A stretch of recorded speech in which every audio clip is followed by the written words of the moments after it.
اگه هر روز فقط 15 دقیقه زودتر بیدار شی، بعد از 1 سال چه تغییری میکنی؟ دارن هاردی یه جواب فوق‌العاده داره. سلام، به کانال من خوش اومدی.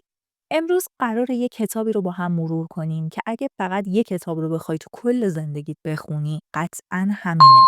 کتابی که بهت یاد میده چطوری با تغییرات خیلی کوچیک به نتایج باور نکردنی برسی. اثر مرکب، نوشته دارن هاردی. زندگی ما از هزاران انتخاب کوچیک ساخته شده. نه تصمیم‌های بزرگ، نه اتفاقات عجیب و غریب. دارن هاردی میگه مسیر موفقیت از همین لحظات ریز شکل میگیره. جایی که ما معمولاً حواسمون بهش نیست. اصل اثر مرکب. اثر مرکب یعنی یک تصمیم کوچیک و تکراری اگه درست و پیوسته انجام بشه میتونه نتایج خیلی بزرگتری از چیزی که تصور میکنیم خلق کنه. این قدرت معمولاً توی اول کار دیده نمیشه، اما با گذر زمان به طرز انفجاری رشد واو! دارن یه مثال معروف داره. اگه بهت بگن 3 میلیون دلار نقد میخوای، یک سکه 1 سنتی که 31 روز هر روز 2 برابر میشه، اکثر آدم‌ها پول نقد رو انتخاب میکنن. ولی اون سکه بعد از 31 روز میشه بیش از 10 میلیون دلار. این قدرت اثر مرکب هستش. دلیلش اینه که تغییرات کوچیک وقتی با استمرار همراه میشن نتایج بی‌نظیری میسازن. انتخاب‌های کوچیک ولی تکراری. ما هر روز داریم انتخاب میکنیم. آب یا نوشابه، پیاده روی یا گوشی.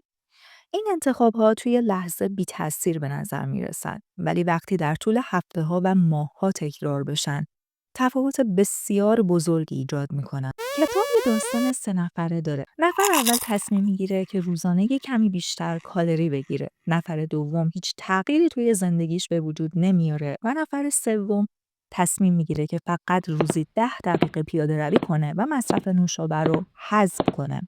در 6 ماه اول در این 3 نفر هیچ تغییری دیده نمیشه. ولی بعد از 18 ماه نفر اول 15 کیلو چاق‌تره و افسرده است. نفر دوم هیچ تغییری نکرده و نفر سوم نه تنها لاغرتر بلکه موفقتر، سالمتر و خوشحالتره. کلی مهارت و اعتماد به نفس پیدا کرده. یاد بگیر تصمیم‌های کوچیکتو جدی بگیری. استمرار مهمتر از شدت.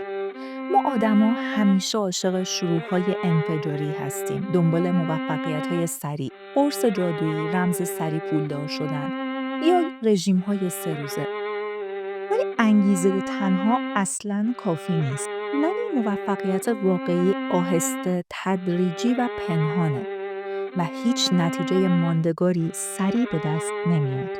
یعنی به زبان ساده‌تر مهم نیست که چقدر شروع می‌کنی، مهم اینه که چقدر ادامه میدی. جمله طلایی دارن هاردی میگه موفقیت چیزی نیست جز نتیجه استمرار در تصمیمات درست، حتی اگه کوچیک باشن. انگیزه کافیه؟ نه.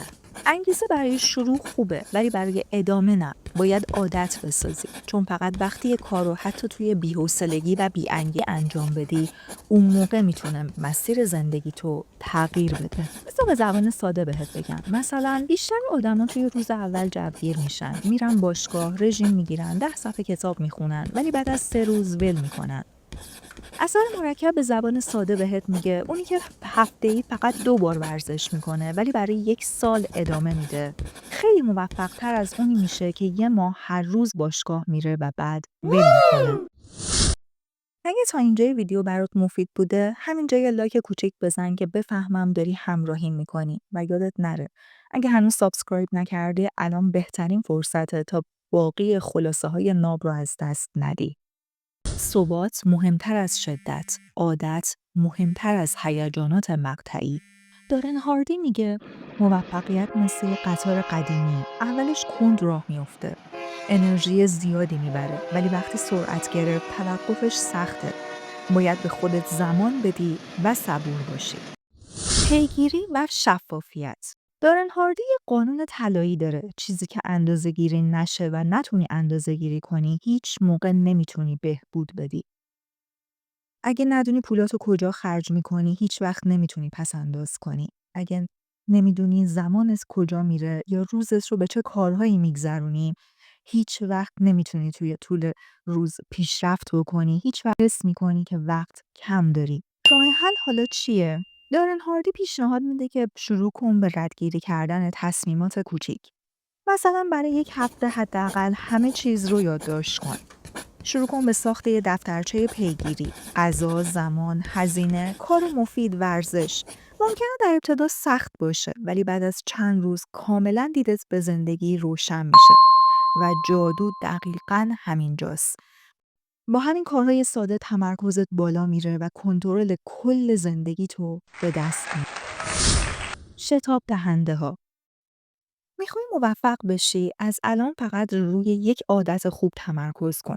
مثلا روزی 10 دقیقه مطالعه کن یا هر روز فقط 5 دقیقه مدیتیشن کن.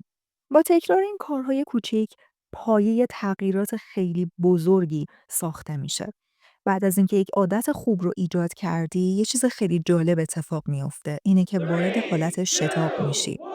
مثل همون قطاری که بهت گفتم که در اول کند راه میافته، ولی بعد از مدتی دیگه توقفش سخته. اینجا فقط مهمه که قطعش نکنی. حتی یک روز وقفه باعث میشه که دوباره از صفر شروع کنی. در واقع هر تصمیم کوچیکی که امروز میگیری داره یه پاداش یا جریمه خاموش برای فردای تو میسازه. چیپس خوردن امروز بدن فردات رو میسازه، همونطور که 15 دقیقه مطالعه هم آینده تو رو میسازه. عادتهای بد مثل نشت گاز بیبو میمونه. اولش متوجه نمیشی، ولی به مرور زندگی تو خراب میکنه. حذف عادت بد خیلی سخته، اما جایگزین کردنش با رفتار مثبت ساده تره. هر تصمیم کوچیکی یا داره به نفع تو کار میکنه یا علیه تو. خبر خوب، تو هر لحظه میتونی جریان زندگیت رو عوض کنی. محیط اطراف تو آینده توئه.